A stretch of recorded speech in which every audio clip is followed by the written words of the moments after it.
chapter, we're talking about sampling, okay?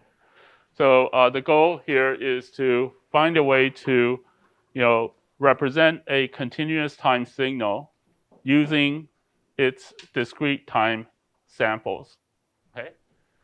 So first, we want to study what is the consequence of taking samples of a continuous time signal in both the time and the frequency domain.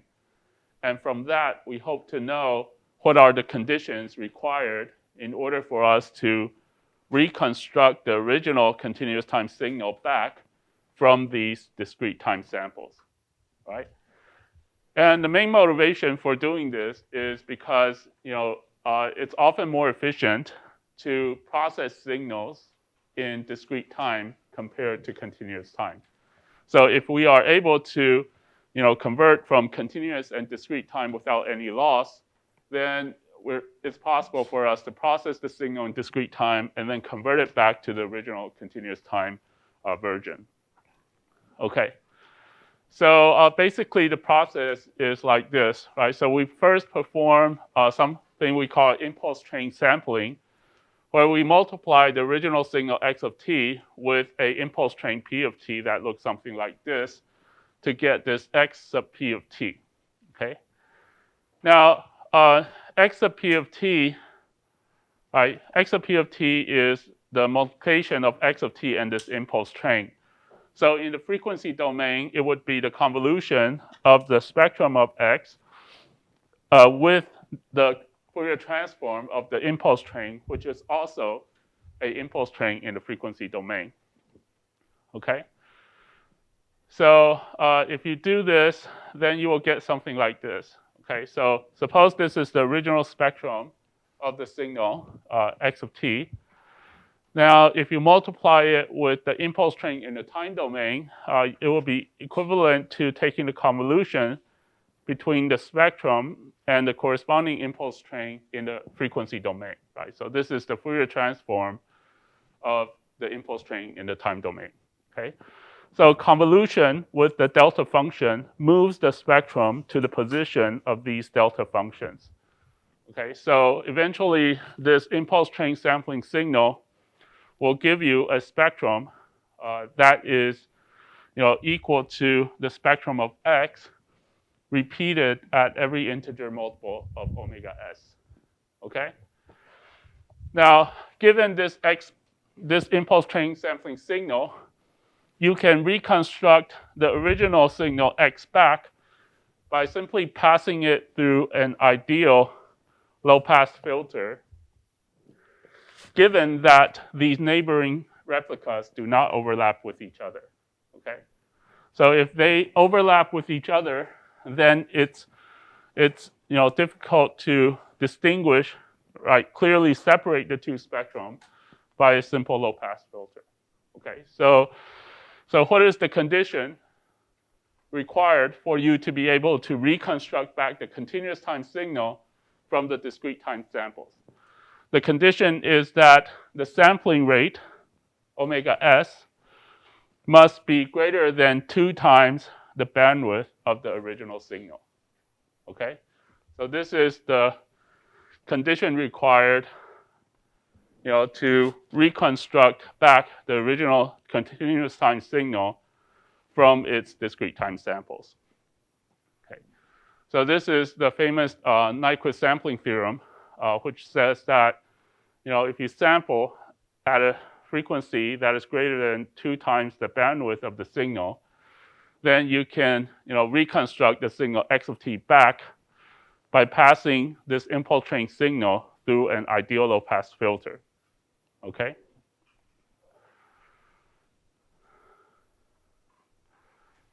All right. So when you pass a signal like this through an ideal low-pass filter, then this is equivalent to what we call performing a band-limited interpolation. This is because if you pass this through a low-pass filter, you're basically taking the convolution of this with the impulse response of an ideal low-pass filter, which is a sinc function, okay? So to reconstruct this,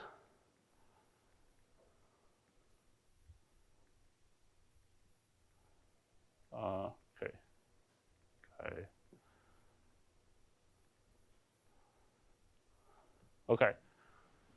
So to reconstruct the signal, you're basically passing this x sub p of t through an ideal low-pass filter with impulse response that is the sinc function. Okay? So x sub p of t may look something like this, right? So when you convolve it with this sinc function, you will have a sinc at the position of each one of these impulses. So you can, the convolution between this and this will give you something that looks like this, okay? And you can show that, if, it satisfies this Nyquist sampling criterion, then this reconstruction allows you to get back the original signal x of t perfectly, okay? So this is what we called band-limited interpolation. Now, last time we also talked about some simpler approximations. For example, you can do zero-order hold, or you can do, first-order interpolation. Now, those different types of techniques can be viewed as, a different type of interpolation using impulse responses that are either just a rectangle for the zero-order hold, or a triangle for the first-order hold. Okay, and that, if you convert to the frequency domain, would be sort of a distorted low-pass filter. So it still serves our purpose, but then you would have a distortion due to the non-ideal frequency response. Okay. All right. So this is what we talked about last time. So today we continue.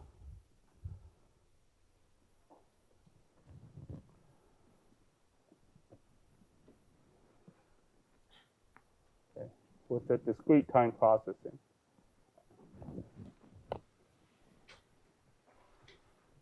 Okay. So like I mentioned at the very beginning, the main purpose of considering sampling is that, by sampling, we can convert a continuous time signal to a discrete time sequence, and then process the discrete time sequence, right, process this input signal in discrete time to get the output signal in discrete time that can be converted back to a continuous time signal, okay? And it is possible for band-limited signals, it is possible to design discrete time systems, discrete time filters that allow us to implement effective continuous time filters from XCT to YCT. Okay? So today we're mainly going to focus on, how to do this. Okay. All right, so first of all, we want to convert the continuous time signal to a discrete time sequence, okay? So this is a continuous to discrete time conversion. So you can consider this as a continuous to discrete time conversion, okay? And this is done, right?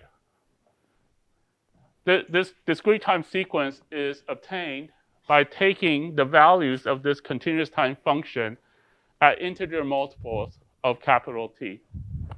So if you do that, then xdn will be equal to xc at the nth integer multiple of capital T.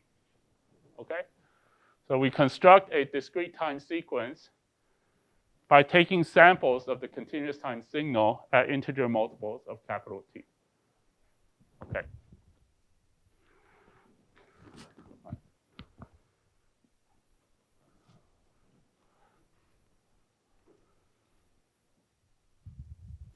Okay.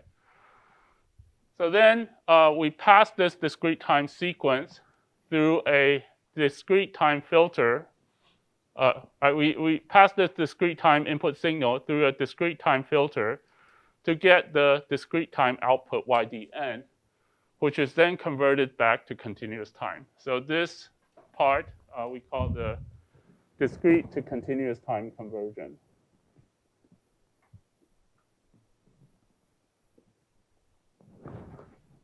Okay.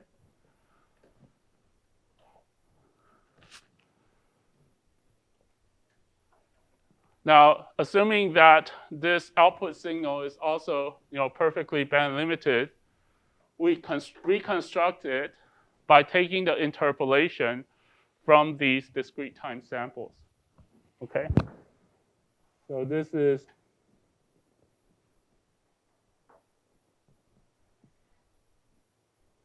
interpolated from samples yc and t that are equal to ydn. Okay? All right. So ydn you can view as the values of a continuous time function at integer multiples of capital T. So given these samples, you can then interpolate back yc of t by using ideally this band-limited interpolation, right? Interpolation by the time-shifted sinc functions. Okay.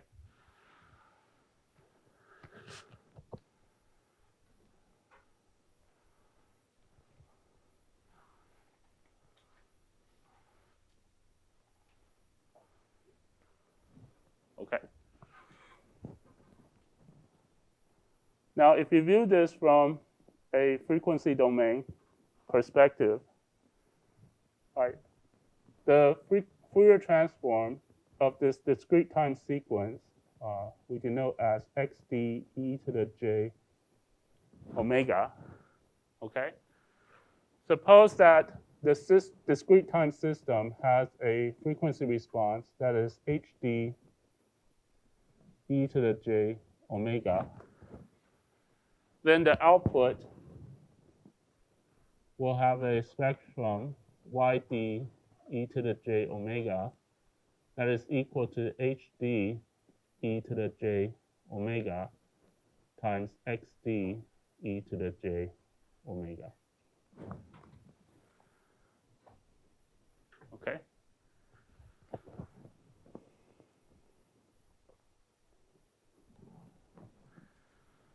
So if you look at the discrete time part, this is essentially what is happening. Okay. However, what we really want is to perform a certain processing on the continuous time signal. We're just hoping to do this in discrete time to reduce the hardware complexity. Okay. But so if you look at the overall system, we're starting with a signal xct, which has a spectrum xcj omega, right? We pass it through a system with effective response hcj omega, and then we hope to get an output, right, ycj omega that is equal to hcj omega. Let me rewrite this. Ycj omega equal to hcj omega times xcj omega. Okay. So fundamentally, what we want to do is to perform a processing, a linear time invariant processing of the continuous time input signal with this continuous time frequency response, h sub c of j omega. Okay. So this is the blue part is fundamentally what we want to do, but we hope to be able to perform this operation in discrete time by choosing an appropriate h sub d that gives us an effective end-to-end, right? That gives us an effective end-to-end response that is described by this H sub C of j omega. Okay. So the question now is, how do we do this, right? How do we pick an appropriate HD to have an effective overall response that is HC? Okay. All right. So let's do this step by step, right? Let's start by examining the relationship between this continuous time and discrete time signal. Okay. So to get the discrete time sequence, we start by taking an impulse train sampling of the continuous time signal. Okay, so we get an impulse train sampling of the signal x of p of t, which is equal to the samples of the continuous time at integer multiple of t times delta of t minus nt. Okay, so if you directly take the Fourier transform of this, right, each delta function at time n capital T converts to a complex exponential to the minus j omega nt. Okay, so you have a weighted sum of these delta functions that has a Fourier transform that is the weighted sum of these complex exponentials. Okay, so this is one way to derive the Fourier transform. But previously we looked at another way, right? So if you can also view this impulse train sampling. You can also view this as x of t times the impulse train delta t minus nt for n from minus infinity to infinity. Okay? So this is equivalent to this, right? So previously, we considered this case. So if you view this impulse train sampling as in this form, then the Fourier transform is just a convolution between the spectrum of x and the Fourier transform of the impulse train. Okay? So if you do that, then the Fourier transform will give you xp j omega 1 over t summation x j omega minus n omega s.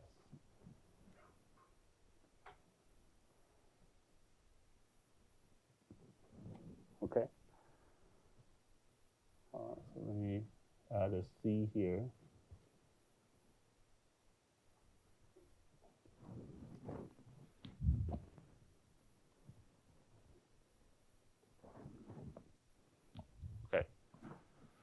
So the impulse train sampling signal can be viewed as the multiplication of the continuous time signal with its impulse train. So if you take the Fourier transform of this, you will get the convolution of the spectrum of this and the Fourier transform of the impulse train, which gives you something that is essentially the continuous time spectrum shifted, repeating at every integer multiple of omega s. Okay? Right, so these two are equivalent. All right. Okay. Now, alternatively, right, now suppose we look at the Fourier transform of the discrete time sequence that we get. Okay. So the discrete time Fourier transform is the summation of the discrete time sequence times e to the minus j capital omega n. Okay. So here we're using capital omega just to distinguish from this omega for the continuous time spectrum. Okay. All right. So xdn is just the sample of the continuous time signal at the nth integer multiple of capital T. So suppose I just substitute this inside, then this is what we get. Okay. Now, if you compare this with this, right? If you compare this with this, they are basically the same except for this part, right? So this is actually equal to this with capital omega equal to omega t. Okay? So this shows us that, xd, right, this xd is equal to xp with lowercase omega equal to capital omega over capital T. Okay? So if you substitute this into omega, T cancels out, and you just get a capital omega. Okay. So this is saying that the Fourier transform of this discrete time sequence is just a frequency scaled version of the Fourier transform of this impulse train sampling signal. Okay? Or you can also view it the other way around, right? Or equivalently, you can say that xpj omega is xd e to the j omega capital T. Okay?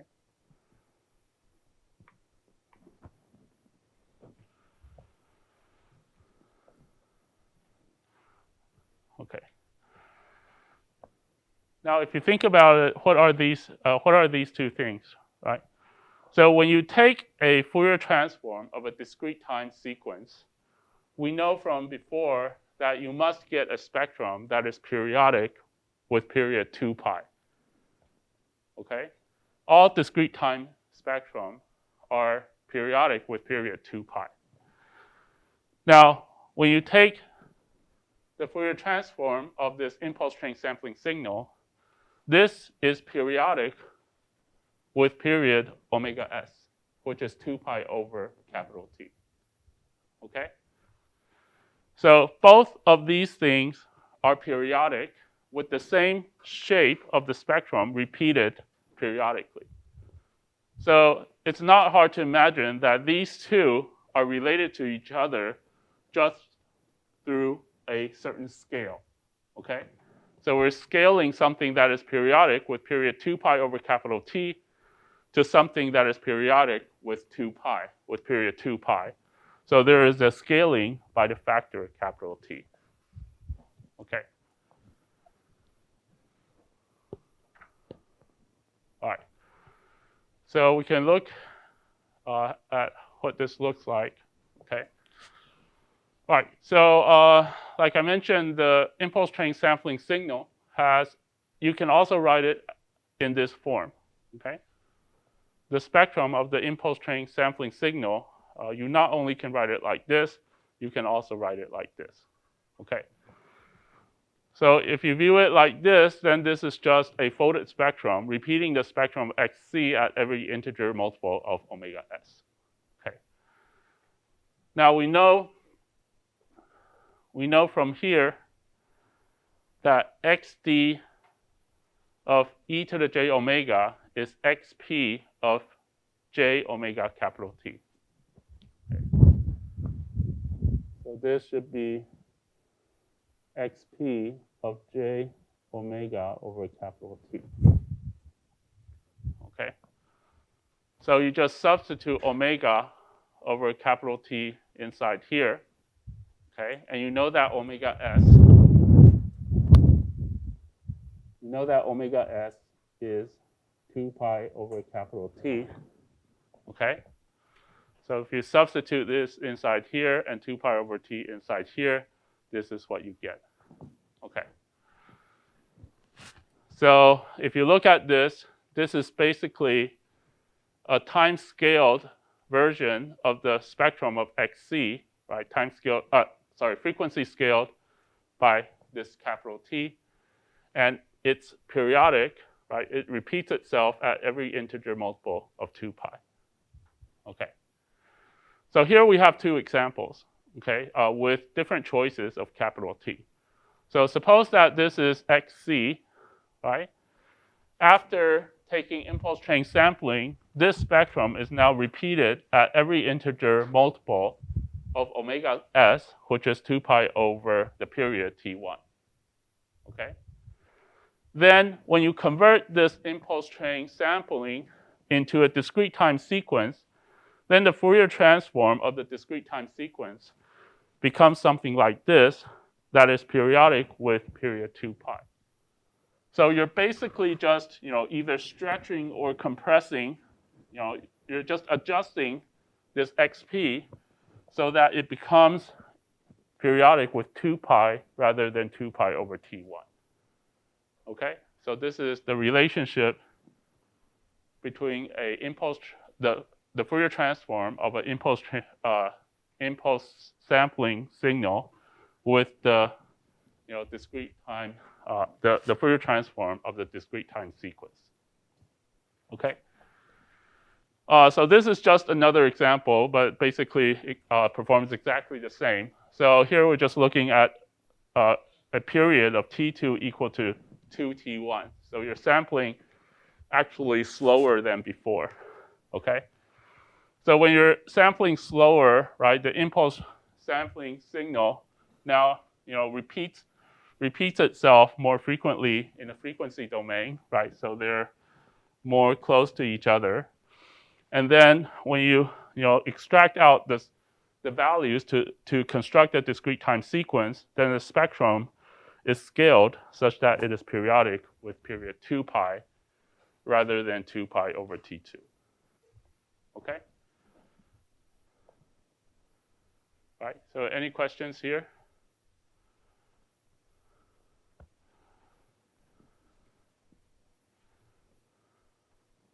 Any questions?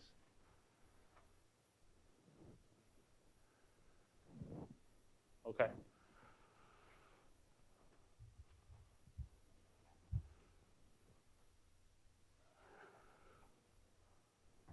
All right. Okay, so this is looking at the relationship between the spectrum xc and the spectrum xd. Okay. So when you convert a continuous time signal to a discrete time signal, right, you first multiply this with the impulse train. So when you multiply it with the impulse train, this spectrum becomes repeated every 2 pi over the period, right? Every integer multiple of the sampling frequency. But then when you convert it to a discrete time sequence, now the spectrum must be periodic with 2 pi. So you must scale this by t1 so that the period is now 2 pi. Okay? All right. Okay, so we're up to this point here, right? So we start with the continuous time signal. We multiply it by impulse train to get x sub p of t. We convert the impulse train to the discrete time sequence xdn. Okay? Now, after obtaining xdn, we pass it through a discrete time system with frequency response hd of e to the j omega to yield the discrete time output ydn given here. Okay? And then we construct the continuous time output yct by using yc of nt equal to ydn, right? Using these discrete time samples as the values of the continuous time signal at integer multiples of capital T, right? So using this, we can construct the impulse train sampling version of YCT, and then by passing it through a ideal low-pass filter, we can get back the original signal. Okay? All right, so let's look at what this looks like mathematically. Okay, so when you pass a discrete time signal xd through a filter with frequency response hd to get the output yd, then the spectrum of the output will be the spectrum of the input times the spectrum of the filter. All right. So therefore, if you look at the overall input and output, your output YC okay? Your output, yc of t, will have a spectrum, yc of j omega, that is equal to the spectrum of yp passed through this low-pass filter. Okay? So this is lp j omega times yp j omega. Okay? And HLP represents the low-pass filtering, which is given here. This is HLP.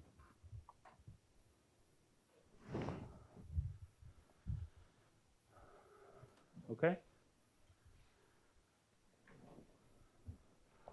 Now, we know that the spectrum of the impulse train sampling signal is just a scale of the spectrum of the discrete time sequence. So this can be written as HLP j omega equal to yd e to the j omega t. Okay? So this follows from this relationship here. Right? Okay? So the discrete time spectrum is just a scale of the spectrum of the impulse train signal, impulse sampling signal. Okay. Now this yd, as we just showed, is hd times xd. So we can write this as HLP j omega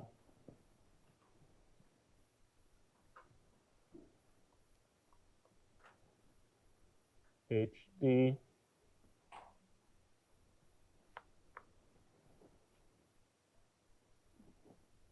times xd.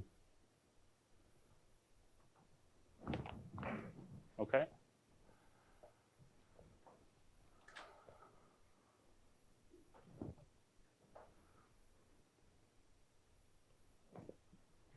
Okay.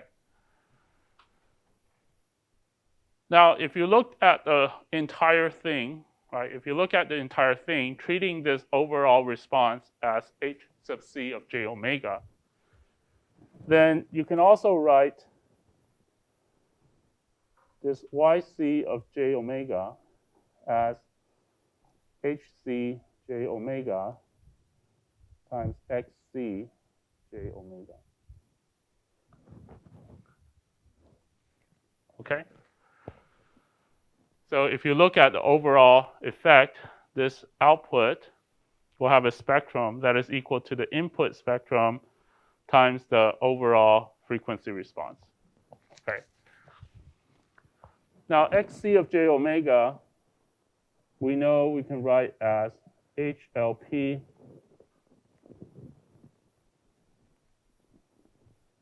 of j omega times xp of j omega. Okay? So the continuous time, the original continuous time signal is equal to the impulse train sampled signal passed through a low-pass filter. All right? And then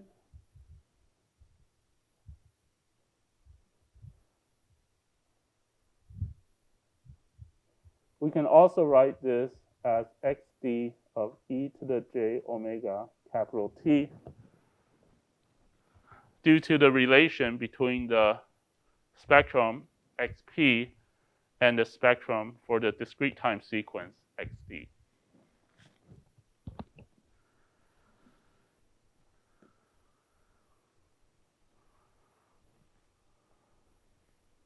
Okay.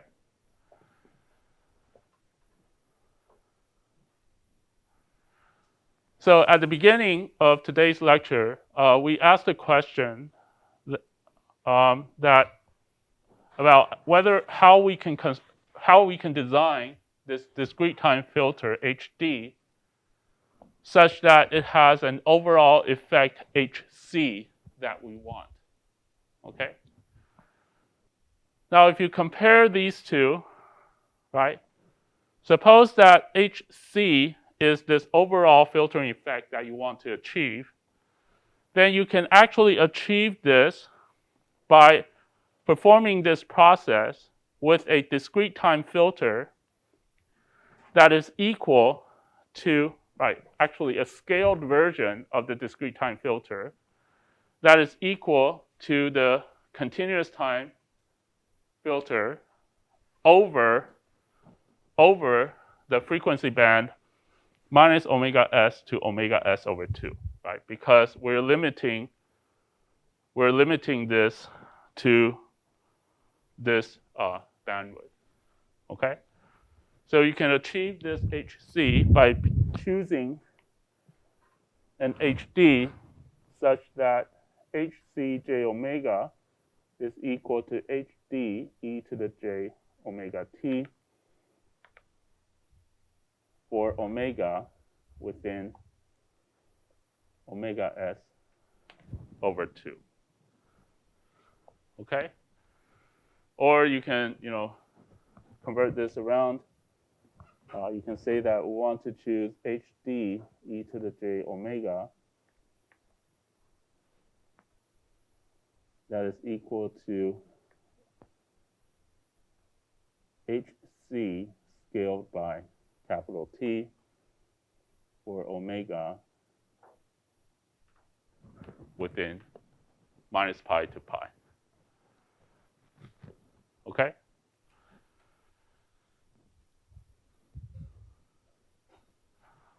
Okay. So again, suppose that HC is the filtering effect that we want to achieve. We can actually achieve this HC by performing this in discrete time with a discrete time filter that is equal to a scaled version of the continuous time filter over this over one period from minus pi up to pi. Okay?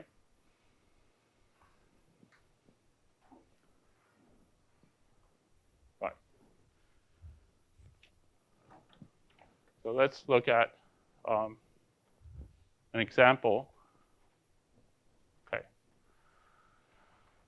All right, so suppose that this is the original continuous time, the spectrum of the original continuous time signal. You perform impulse train sampling so that now XP has this spectrum repeated at every integer multiple of omega s. Okay? Now, if you convert this to a discrete time sequence, then this thing, which is originally periodic with omega s, which is 2 pi over t,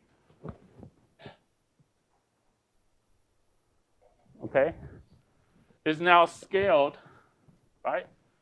Is now scaled so that it is now periodic with period 2 pi. Okay? So since everything is scaled, right? Since everything is scaled, therefore, not only is this omega s, right, 2 pi over t moved to 2 pi, the bandwidth, originally omega m, now becomes omega m times capital T, right? Everything is sort of stretched by t. Okay? All right. Now then, if we take this discrete time sequence and we pass it through a discrete time filter with frequency response HD, that looks something like this. Okay? So suppose that this is the discrete time filter HD. Then, right, this times this is the spectrum that you will get at the output of the discrete time filter. Okay. So if you multiply the two, you will get, YD e to the j omega equal to HD e to the j omega times xd e to the j omega.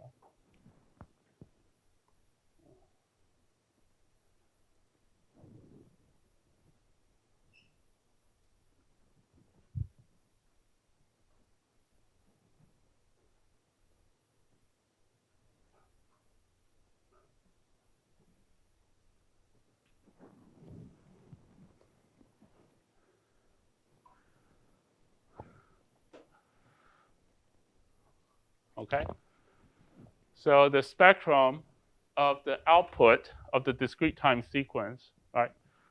The spectrum of this signal here is equal to the multiplication of this and this. Okay. Now next, I want to convert this discrete time sequence to an impulse train sampling version of y. And what that will do is that it will, scale this spectrum, which is originally periodic with period 2 pi, to a spectrum that is now periodic with period omega s over t. Okay?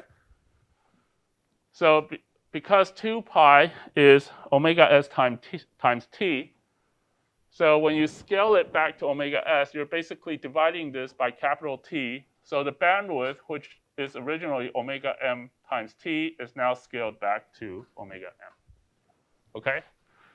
Now, if you have a discrete time filter that originally has bandwidth omega c, now it has an effective bandwidth of omega c over capital T. Okay? All right. So this to this, you have a frequency scaling.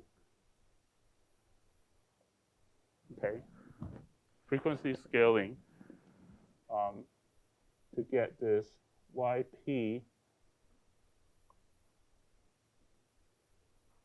j omega that is equal to yd e to the j omega t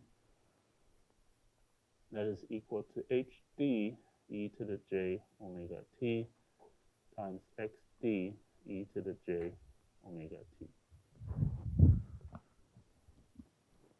Okay.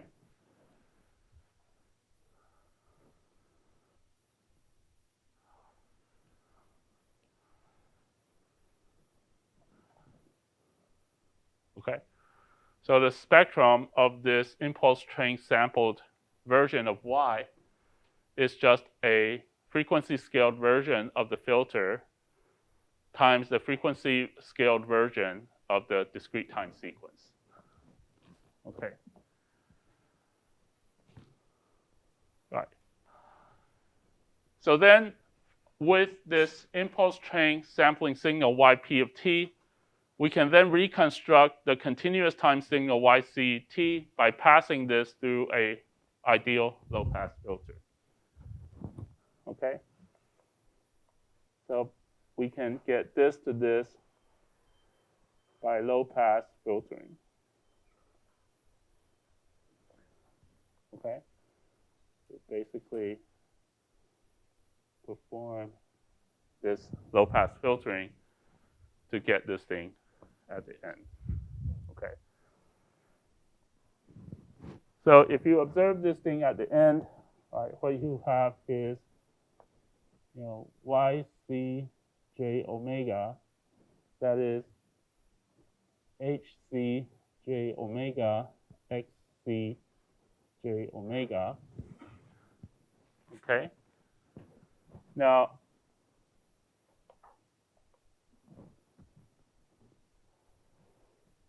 xcj omega is essentially this part. Right? This is equal to xcj omega. Okay?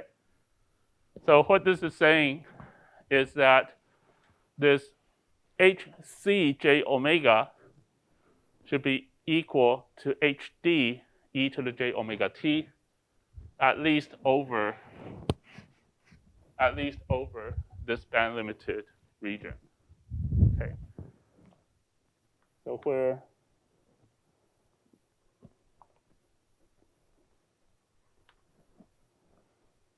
HCJ omega is equal to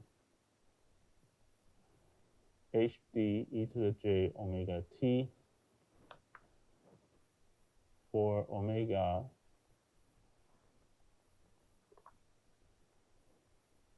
within plus or minus omega s over 2 and 0 otherwise.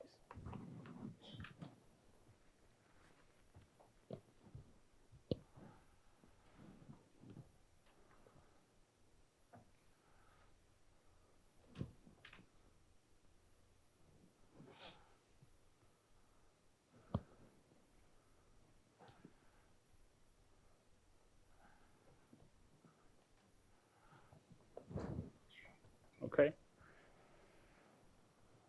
So again, suppose you want to obtain the effective filtering response of HC, but you want to do it by filtering the discrete time sequence, okay, which is more efficient, which can be more efficiently done with modern digital hardware, okay.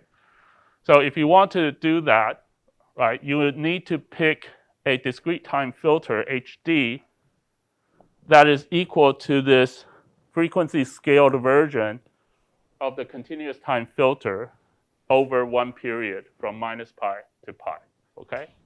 And for discrete time filters, the spectrum repeats every 2 pi, right? Okay.